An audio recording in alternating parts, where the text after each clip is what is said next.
पूर्वकै उत्कृष्ट पर्यटकीय गन्तव्यमध्ये एक 5 थरको 4 राते डाँडातर्फको हाम्रो यात्रा बिहान सबेरै फिदिम बजारबाट सुरु भयो।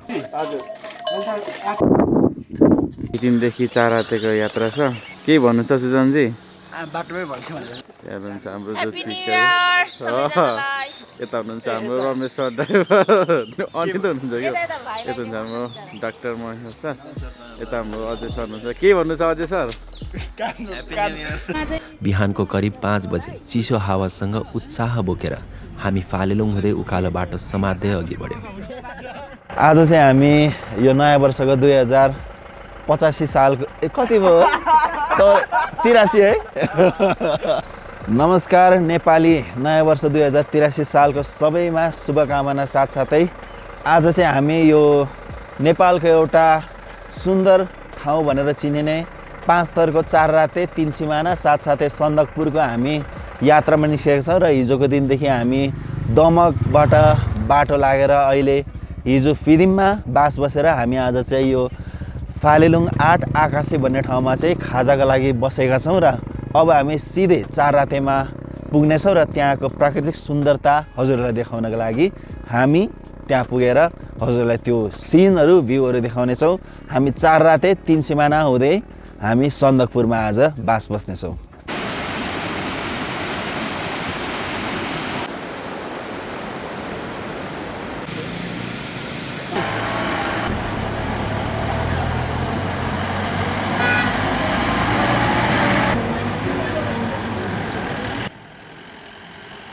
बाटोभरि 4 रातेमा आयोजना गरिएको 9 चौरी महोत्सवतर्फ जाने मानिसहरूको ठुलो भिड देखिन्थ्यो। स्थानीय संस्कृति, हिमाली जीवनशैली र प्रकृतिप्रतिको आकर्षणले सबैलाई त्यतातर्फ ताने जस्तो अनुभूति हुन्थ्यो।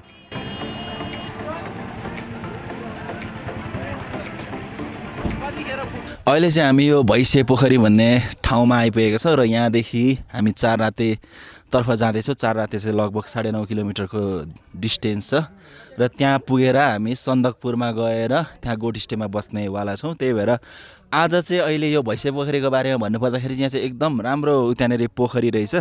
त्यो पोखरीको छेउमा र यो होमस्टे छ। एकदम यहाँनिर आएर चाहिँ हजुरहरू सबैजना फ्यामिली होस् या साथीभाइहरूसँग मिलेर आएर बसेर एकदम इन्जोय गर्नको लागि चाहिँ एकदम फेभरेबल ठाउँ रहेछ। र यो ठाउँको विशेषता अर्को त के भन्नुपर्दाखेरि यो ठाउँमा अर्ग्यानिक खाना खानु पाइन्छ। बाहिर बजारमा सहरमा जस्तो एउटा रसायनयुक्त खाना भन्नाले पनि यहाँनिर चाहिँ एउटा प्राकृतिक रूपमा उत्पन्न भएको यहीँनिर लोकल्ली उब्जेको खानाहरू खानु पाइएको हुनाले गर्दाखेरि यो ठाउँ चाहिँ एकदम राम्रो लाग्यो। र यहाँनिरको डिजाइनको घरहरू गर्दाखेरि चाहिँ एकदम मनमोहक भइरहेको छ। आधासम्मको बाटो सहज भए पनि त्यसपछि भने कच्ची उकालो र केही जोखिमपूर्ण बाटोले यात्रालाई अझ रोमाञ्चक बनाइरहेको थियो। तर बाटोको असहज अवस्थाका कारण धेरै सवारी साधन र यात्रुहरूले कठिनाइ पनि भोगिरहेका थिए। हाम्रो यात्राकै क्रममा एउटा गाडी बाटोमै पल्टिएको अवस्था देख्यौँ। त्यसपछि एक थुकी सुकी 100 थुकी नदी भने चाहिँ सबै यात्रुहरू एकजुट भएर गाडी उठाउन लाग्यो र अन्ततः सफल पनि भयो। त्यो क्षणले यात्रामा मानवीय सहयोग र एकताको सुन्दर अनुभूति दिलायो।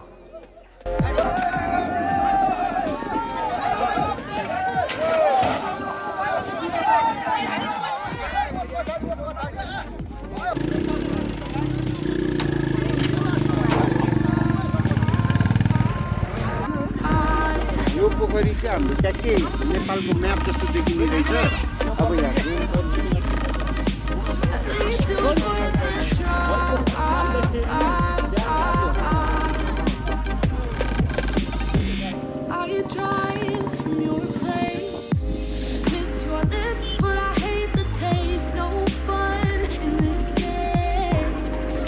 फाइनली अहिले हामी 4 राते चौरी महोत्सवमा आइपुगेका छौँ र अब विशेष गरेर आजको दिन चाहिँ नयाँ वर्ष भएको हुँदाखेरि पनि मान्छेहरू एकदमै धेरै यात्रुगणहरू टाढाबाट नेपालको विभिन्न भागहरू साथै इन्डियाको पनि विभिन्न क्षेत्रहरूबाट चाहिँ यहाँ आउनुभएको छ।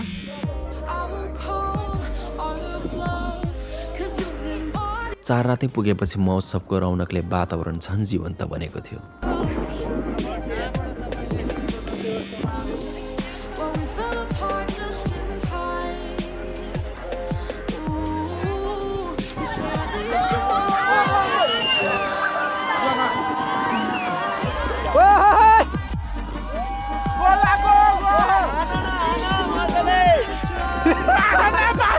ल गाइस अहिले चाहिँ हामी 4 राते चौरी महोत्सवमा आइपुगेको छौँ र यहाँ चाहिँ फुटबल म्याच भइरहेको छ।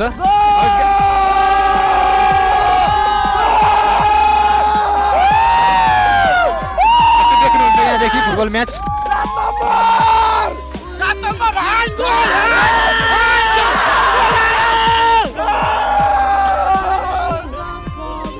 यहाँ चाहिँ हाम्रो फुटबल म्याच भइरहेछ। 7 नम्बर कुहिरोले केही पनि देखिरहेको छैन तर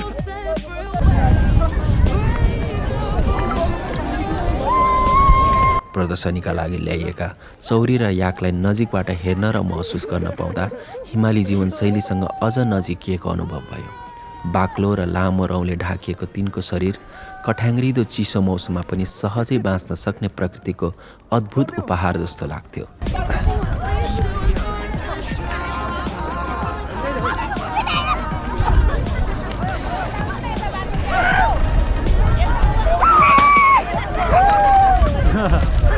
प्रभालाई सिङ त्यसलाई सिङ जुटाउला प्रभाको सम्पूर्ण सामग्रीहरू चस्माले अलिक झन् देखिँदैन। तपाईँले त्यहाँ गएर गर्मी आमा आजलाई मेरो सबभन्दा धेरै के अरे चेन्ज भएको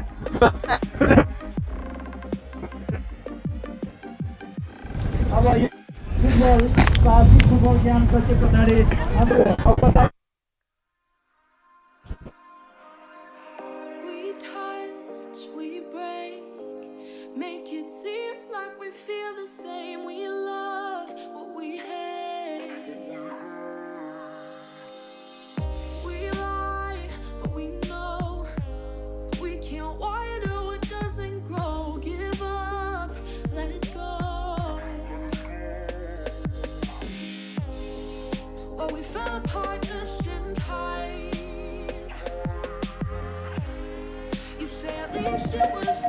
चौरीको दुधबाट बन्ने घिउ, छुर्पी र दही यहाँका स्थानीय जीवनको महत्त्वपूर्ण हिस्सा रहेछन् भने याक हिमाली संस्कृति र पर्यटनको प्रतीककै रूपमा परिचित रहेछ।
कतिवटा धुनुहुन्छ?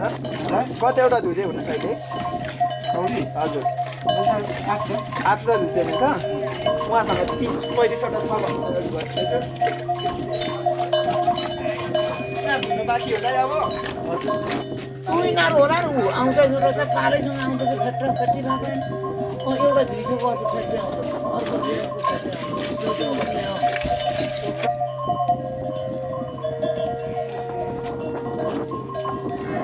उसको पाललाई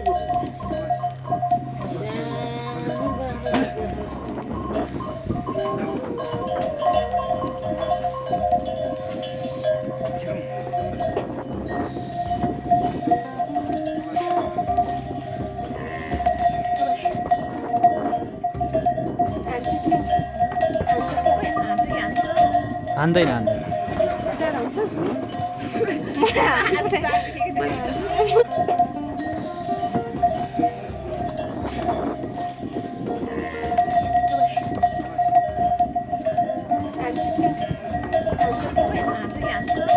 हान्दैन हान्दैन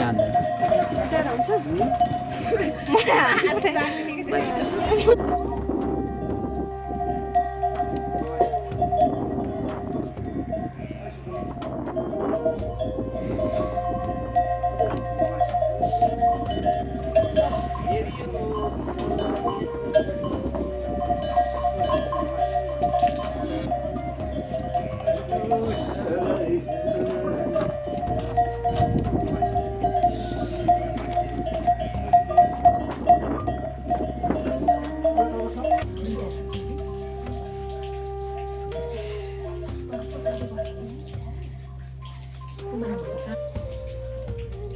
कुमारले भाउजू भनेर सोधा सिँगेर राख्नु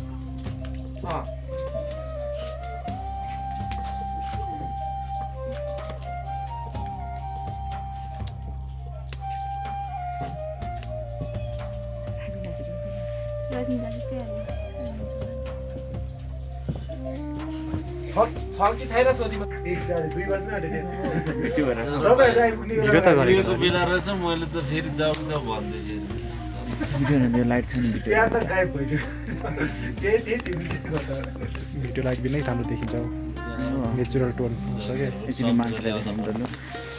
हेलो नमस्कार सम्पूर्णमा हजुरहरूले यो हाम्रो भिडियो हेरिराख्नु भएको होला ब्लग म अहिले मेरो इन्ट्री चाहिँ अहिले मात्रै भयो हिरोको इन्ट्री चाहिँ लास्टमा हुन्छ गाइस आजको हाम्रो यो 4 रातेको यो चौरी महोत्सव मेला चाहिँ एकदमै रमाइलो भयो मलाई चाहिँ किन भन्दाखेरि यहाँ आउने भनेकै कुहिरो खानु आउने हो चिसो खानु आउने हो हावा खानु आउने हो अनि चौरीको छुर्पी खानु आउने हो घिउ खानु आउने हो अनि गोठमा बस्ने हो यहाँको अर्ग्यानिक लाइफ जिउने हो अनि त्यस पछाडि जाने हो अनि त्यो के भन्छ मरुभूमि जस्तो त्यो के भन्छ अस्पटै लाग्दो सहरमा अस्पटै लाग्दो गाउँघरमा बस्नुपर्ने अवस्थामा त्यहाँ गएर बस्ने हो यहाँ चाहिँ एकदमै रमाइलो एकदमै राम्रो लागिरहेको छ हाम्रो टिम हैन सबैजनाले आफ्नो आफ्नो तरिकाले इन्जोय गरिराख्नु भएको छ कोही दिनभरि मस्त सुतेर इन्जोय गरिराख्नु भएको छ कोही ब्लगिङ छ कोही हैन कोही गोठ डुलाइ छ आफ्नो आफ्नो तालमा इन्जोय गरिराख्नु भएको छ गरिरहेछौँ अनि अब यहाँ खाना पाक्दैछ हाम्रो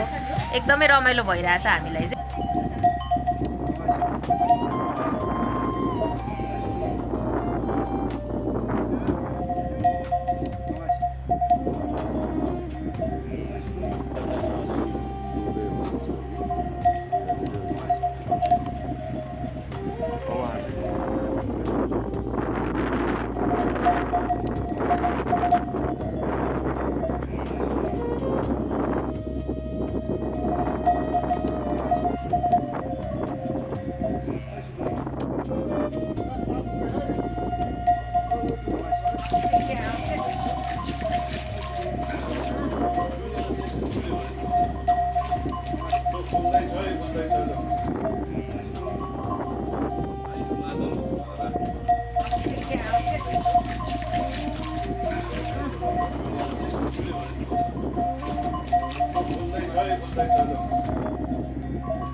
अहिले चाहिँ हामीहरू नेपाल र भारतको सीमावर्ती क्षेत्र सन्दकपू भन्ने ठाउँमा आइपुगेको छौँ।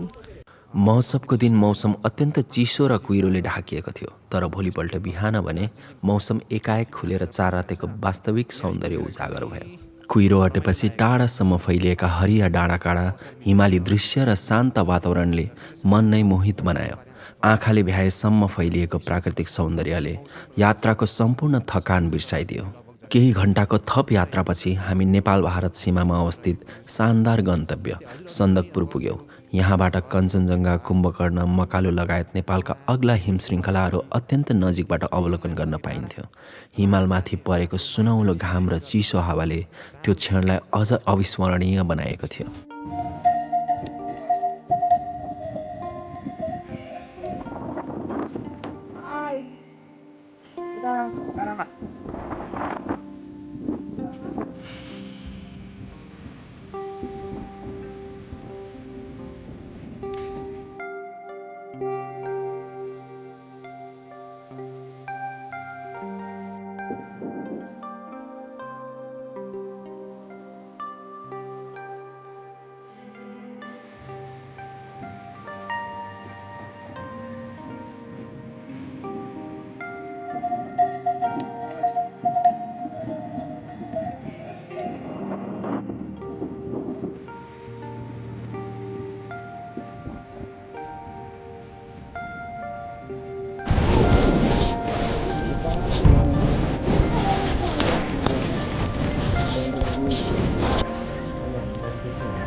अहिले चाहिँ हामी यो सन्दकपुरको धाममा आइपुगेका छौँ र यो धाम चाहिँ एकदमै धार्मिक स्थल रहेको छ। यो सन्दकपुरको एउटा हाम्रो त्यहाँनिर माथिको ठाउँदेखि अलिकति थोरै 10 मिनटको यात्रामा हामी यो ठाउँमा आउन सक्छौँ र यो ठाउँको वास्तविकता भन्नुपर्दाखेरि एकदम शान्त, एकदम आइसोलेटेड ठाउँमा छ। मान्छेहरूको पहुँचभन्दा टाढा र एकदम प्राकृतिक सुन्दरता र प्राकृतिक ध्वनिहरूले भरिपूर्ण भएको ठाउँ छ र यहाँ आउँदै गर्दाखेरि एक तरिकाको छुट्टै भाइब्स भनौँ न, एक तरिकाको रिलिजियस भाइब्स, एक तरिकाको धार्मिक आध्यात्मिक भाइब्सहरू पनि पाउन सकिने रहेछ। एकदम मलाई चाहिँ मन्त्रमुग्ध बनाएर यहाँनिर हामीले हिउँहरूको थोरै थोरै सानो सानो डिस्कोहरू पनि खेलेका छौँ र यहाँ आउँदै गर्दाखेरि हामी सम्पूर्ण सबै धर्मलाई हामी एउटै धर्म मान्दछौँ, सबै धर्मलाई हामी उत्तिकै सम्मान गर्दछौँ। हिन्दू, मुस्लिम, क्रिस्चियन, बुद्धिस्ट सबै धर्मलाई मान्नुपर्छ, सबै धर्म हाम्रो सबैको हो भन्ने एउटा मूल उद्देश्य पनि हामी त्यसलाई पनि फलो गर्दै यो धामहरूको हामी परिक्रमा गर्दै यो धामहरूलाई हामी आफ्नो तर्फबाट प्रार्थना गर्दै हामी यहाँबाट बिदा हुँदैछौँ।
5 थरको 4 राते र सन्दकपुर घुम्दा यो स्थान केवल पर्यटकीय गन्तव्य मात्र नभई धार्मिक आस्था, स्थानीय संस्कृति र प्राकृतिक सौन्दर्यले भरिएको विशेष ठाउँ रहेछ भन्ने महसुस भयो। जीवनको व्यस्त दौडधुप बीच केही समय निकालेर एकपटक यी रमणीय ठाउँहरूको यात्रा गर्ने पनि अनुभूति मनमा बोकेर आजको हाम्रो यात्रा यही नै समाप्त हुन्छ।